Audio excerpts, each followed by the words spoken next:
Hi, so welcome to section 12. This section is going to cover trade agreements. And so let's jump right in and get started. So as we've already seen, so if home is a large country, then it can have welfare gains from imposing a tariff due to terms of trade effects where the application of imposing a tariff reduces the world price, which is known as the terms of trade effect, as I just said. But so far in our analysis, we've only considered what happens when one country is applying a trade policy, such as a tariff. And we're assuming that in all of those cases that we've seen so far, that the other country does not apply a tariff or another sort of form of trade policy. And so today what we're going to ask is, okay, what's going to stop the opposing country from particularly trying to copy this behavior or apply a tariff or quota or sort of production subsidy, what have you, as well. And so today what we're going to consider is we're going to particularly focus on tariffs, and we're going to think what's going to happen if both countries are going to choose to impose tariffs on each other. And so let's answer these questions by starting off with a graph.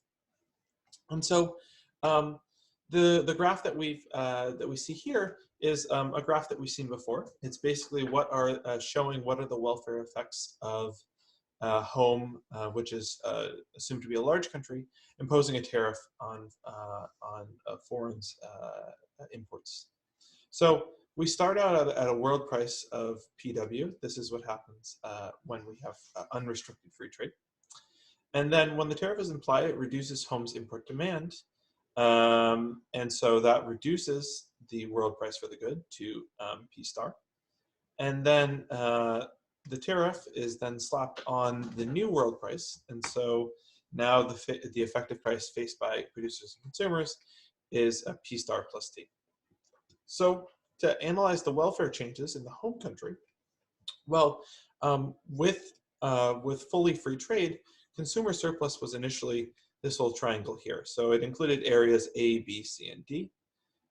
When the tariff is applied, now it's more expensive for domestic consumers to consume this good, and so they consume less, resulting in a new decreased consumer surplus given by that shaded area there. So let's analyze who's gained from the loss of consumer surplus. Well, the first is producers.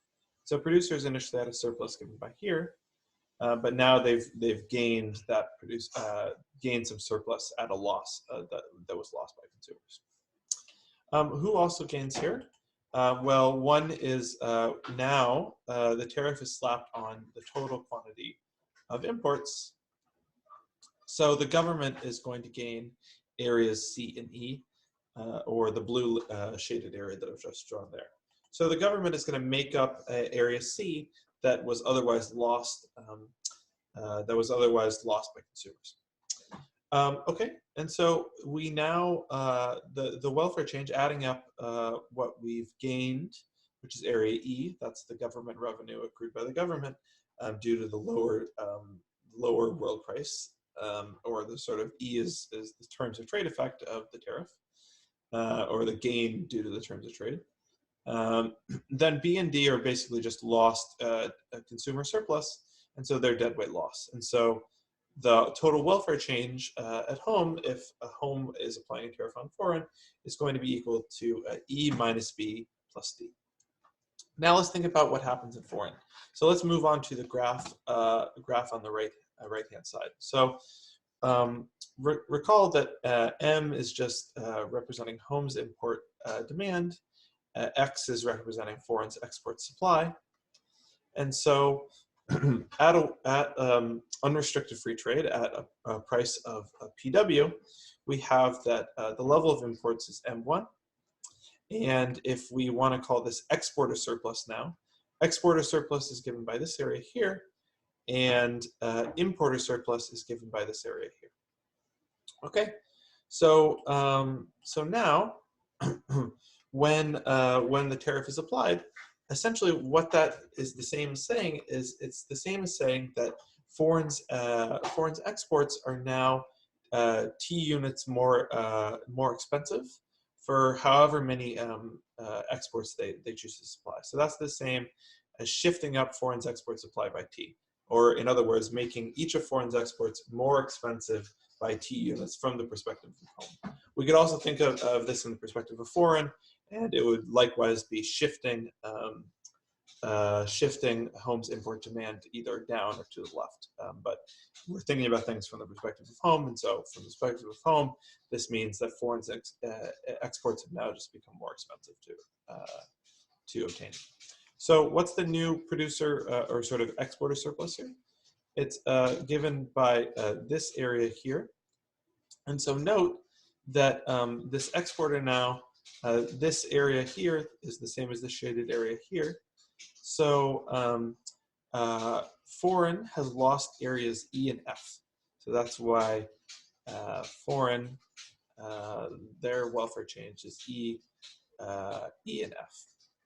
And we can see on this diagram here that we can just think about the same for, even though we've sort of talked already about what happens to welfare and home, we can just also think about it in the context of this graph.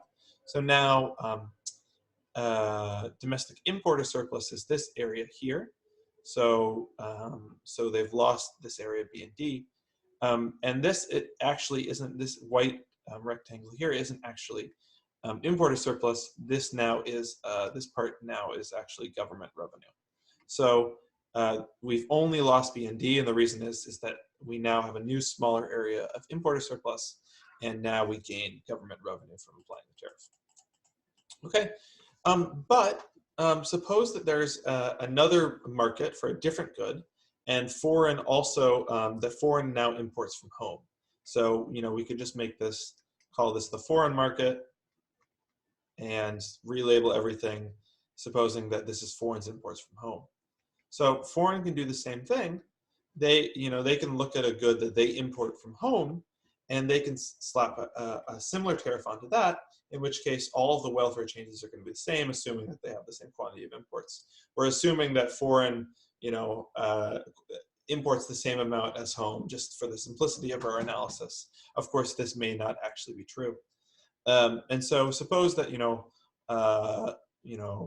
we have a different good, the foreign imports from home, that has all the same import supply and export demand.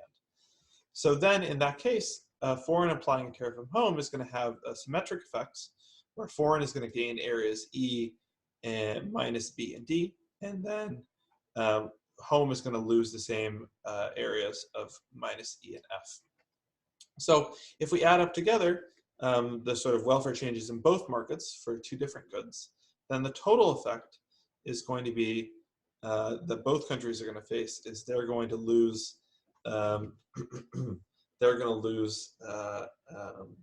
areas F and B and D, and so that's going to be true.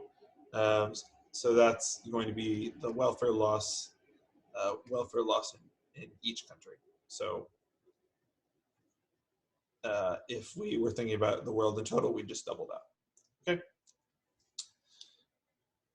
Okay, so now that we know sort of what the welfare effects are going to be if both countries are going to apply a tariff at the same time on different goods, potentially, then we can analyze this in sort of a game theoretic way.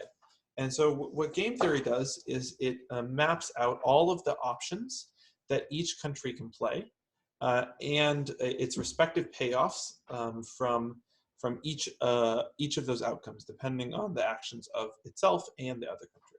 So for instance, if I'm thinking about home here, then all of the actions that home can play are home can apply no tariff, home can apply a tariff, and it's going to gain, so for instance, if it applies a tariff and foreign applies no tariff, then it gains this sort of green sort of triangle right here. It represents its gain. Likewise, if home applies a tariff and foreign also applies a tariff, this is going to be its gain, which in this case is a loss.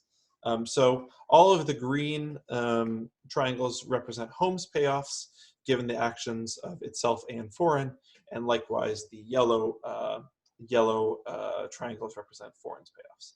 So likewise, foreign can either play a tariff or no tariff.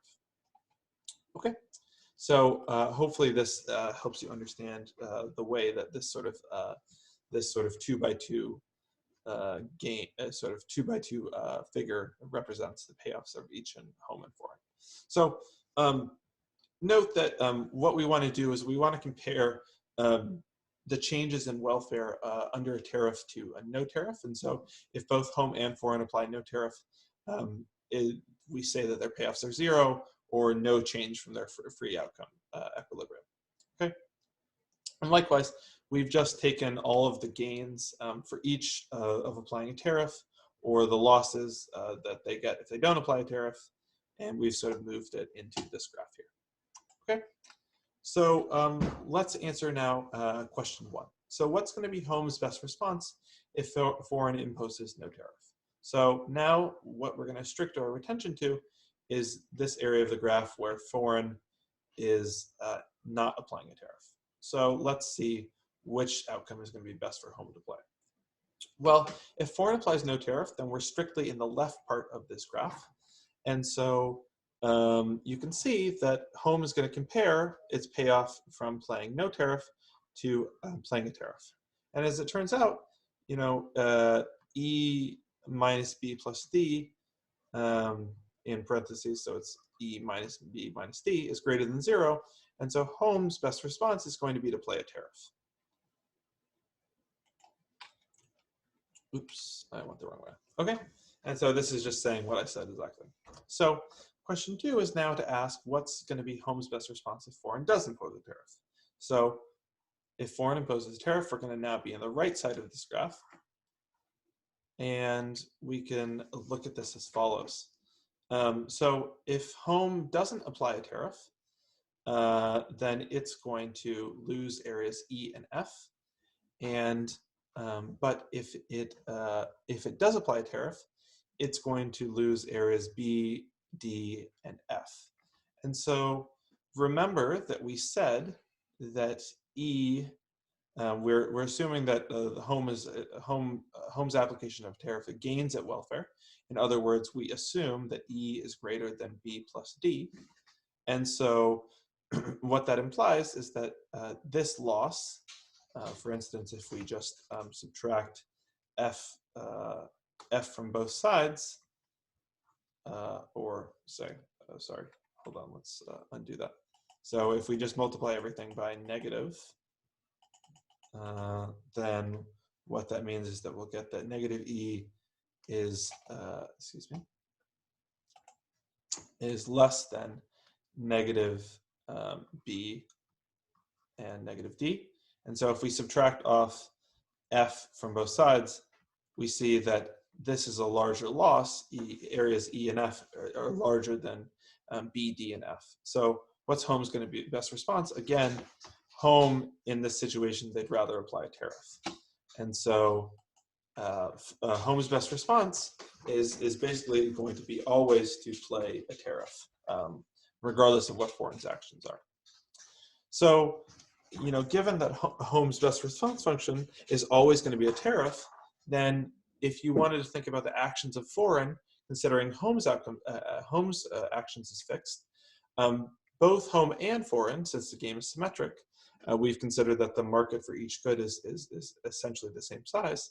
Both of them are going to have a best response function of always playing a tariff. And so if you want to think about the Nash equilibrium, or what the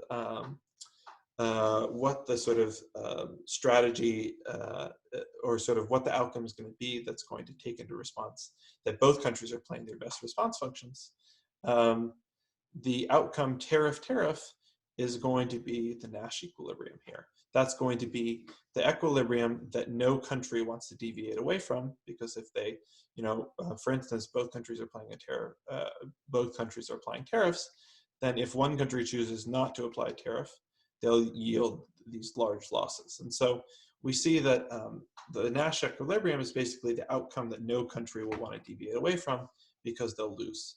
And so if both countries start out applying tariff and tariff, none of them will want to remove those tariffs. But notice, you know, this clearly isn't a good outcome, because there'd be a much better outcome if both countries just chose to apply no tariff. It's just that given that they're always going to be better off with applying a tariff, regardless of what the other country does, this is an unstable equilibrium, whereas tariff is not. Even though it's not socially optimal, both countries would be better off if the other chose not to apply a tariff. So this helps inform why we think trade agreements might be useful. So trade, if without a commitment device, both countries, would think that the other one is always going to apply a tariff, and so they say, okay, well, if the other country is just going to apply a tariff, then I'd always apply a tariff, because otherwise I'm going to be left looking, sort of with this large loss, and left sort of looking like I should have applied a tariff from the beginning. But if a country knows that it's going to be punished when it imposes a tariff, then both countries might decide in advance not to oppose a tariff if they sort of agreed to low trade from the beginning. And so in this way, if we have some commitment advice, some agreement that that's lessens the fear that the other country is just going to slap a tariff on, then this might lead all countries to be more comfortable with applying no tariff and yielding the better social outcome. But as we've seen, that's not entirely assured. But that's the logic of why countries would want to enter into these trade agreements, to yield a sort of optimal social outcome in situations where there are incentives to deviate from that socially optimal outcome. Okay, so this has been section 12. I know it's a little bit short, and so hopefully this has been fairly straightforward. So please email me if you have any questions. I have office hours again next week, and so feel free to either shoot me an email or come to office hours next week if you have any questions. Thanks so much.